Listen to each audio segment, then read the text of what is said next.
Hi, welcome po sa aking YouTube channel. Para sa video natin ngayon ay i-unbox ko po itong aking biniling Highmark 3000 watts na automatic voltage regulator na merong capacity nga na 3000 at ito po ay yung power series na meron pong efficiency na 100%. Yan, mamaya papaliwanag ko po sa inyo kung ano yung sa power series at yung efficiency na 100%.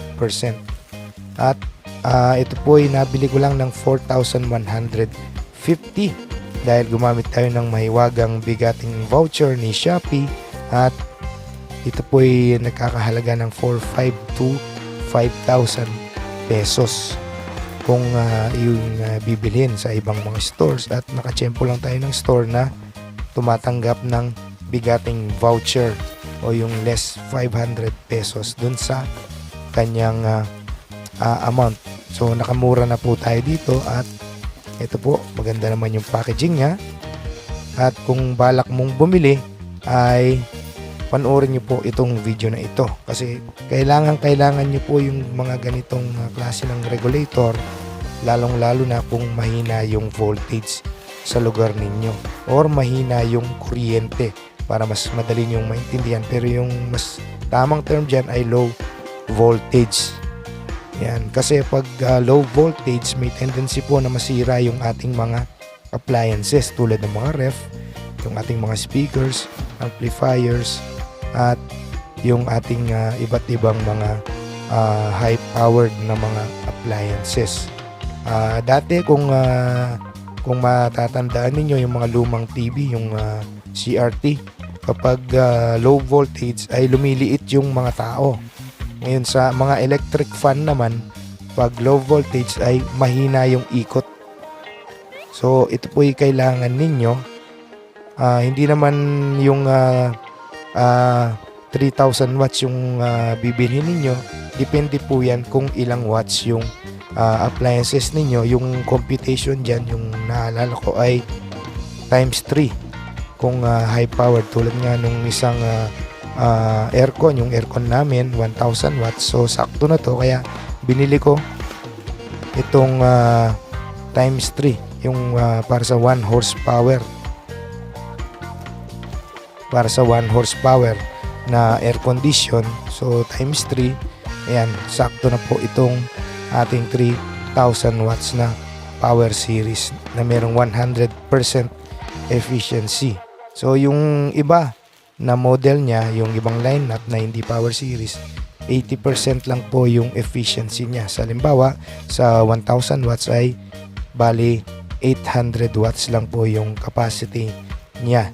So ito po ay nasa 3,000 watts na power series. Yung buksan lang natin. Ayan. Bali ito po pala ay meron ng feature na time delay. Ayan. Kung palaging nagba-brown out sa inyo, kailangan nyo po ng ganito. Yung low voltage na sa inyo, tapos parati pang nagba-brown out yung mga ref nyo, kailangan lagyan nyo ng ganito, either time delay kung hindi low voltage. Kung may low voltage sa inyo, bumili kayo ng ganito, either yung nasa 1,000 or 2,000 watts. Depende po yan sa laki nung refrigerator ninyo. Yan. Yung time delay naman ay safety feature para hindi nabibigla yung inyong mga appliances. Ayan, ito na po yung ating item na binili ko. 4,150 lang to at medyo may mabigat po siya. Di hamak na mabigat po ito compared dun sa 1,500 na lineman na dati kong regulator. At ito po yung plug niya sa likod. Ayan, ganyan po siya kakapal. Sana mas umapal pa ng konti, pero hindi naman siya manipis. Palagay ko nasa 16 po yung gauge nung wire nito. At ito po yung mga saksakan niya. Yan, yung mga outlet po niya ay nasa likod. Isang 110 at tatlong tig 220 na outlet na universal. At meron siyang silica gel sa likod. So, huwag nyo lang alisin. Kung ibabox nyo ulit para hindi po siya mag-moist, anti-moist po yung ganyang silica gel. At sa ilalim naman, meron po siyang 4 na rubber na fit para po hindi siya maging magalaw. Ayan, para stable po yung ating voltage regulator. At sa loob, ayan, kung makikita ninyo, malaki po yung motor niya. At mukhang pang industrial po yung motor niya sa loob, yung servo motor. Yan po yung bilog. Umiikot po yan kapag nag-a-adjust po yung ating regulator. At ito naman yung harapan niya. Ayan. Ito yung pinaka-switch niya. Ayan, para na siyang breaker. Actually, ito na po yung switch niya. Katulad na po siya sa mga breaker dahil wala po itong fuse. Kapag nag-overload po ito po ay kusang bababa. Ayan, wala po siyang fuse. Yung ibang series po ay naka-fuse pa na yung parang malinaw na tube. Ito wala. So kapag nag-overload ito, bababa po yung pinaka-breaker niya. Yan yung switch niya. Yan. Ang isa pang magandang feature ng Highmark na regulator na to ay meron siyang built-in na delay. Ayan, isang normal at yung naka-on yung time delay. Kapag normal, meron kang 3 to 4 seconds na delay bago po mag-output.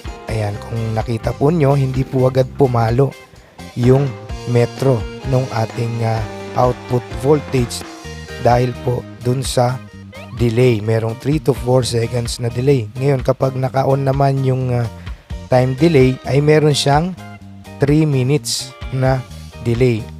Ayan, at ang motor na to 160 to 250 volts po yung kayang i-regulate nitong ating AVR na Highmark. So ano po yung ibig sabihin yon? Halimbawa, yung voltage sa inyo, low voltage, nasa 160, babatakin pa rin niya hanggang 220. Kapag naman lumalagpas 250, delikado rin yun sa appliances ninyo, babatakin pa rin niya pababa papuntang 220. Yan, para safety yung mga appliances natin. Ayan, umaandar po yung nabili ko na regulator. Yan, sayang electric fan lang po yung pinantesting ko.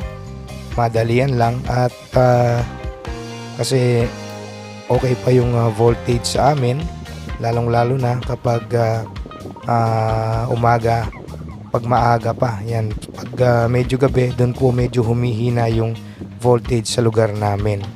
Ayan, so yan po yung mga features at purpose po nitong ating Highmark voltage regulator, automatic voltage regulator na power series na merong 100% na efficiency.